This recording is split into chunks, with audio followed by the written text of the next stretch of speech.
Hi friends, ఈరోజు మనం ఈజీగా క్యాబేజీ 65 ఎలా చేసుకోవాలో చూద్దాం. క్యాబేజీ, అల్లం వెల్లుల్లి పేస్ట్, కారం, ఉప్పు, బియ్యం పిండి, శనగపిండి, కార్న్ఫ్లోర్ వీటన్నింటినీ బాగా మిక్స్ చేసుకోవాలి.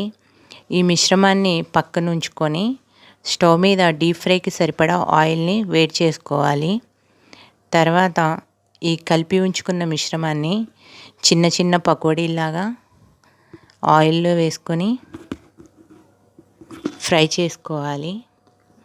అవి బాగా ఫ్రై అయిన తర్వాత ప్లేట్లోకి తీసుకొని సర్వ్ చేసుకుంటే వేడివేడిగా పప్పులోకైనా సాంబార్లోకైనా సూపర్గా ఉండే క్యాబేజీ 65 రెడీ. ఫ్రెండ్స్, నా వీడియో కనుక మీకు నచ్చినట్టయితే లైక్ చేయండి, షేర్ చేయండి, కామెంట్ చేయండి. నా ఛానల్ సబ్స్క్రైబ్ చేసుకోండి. Thank you for watching.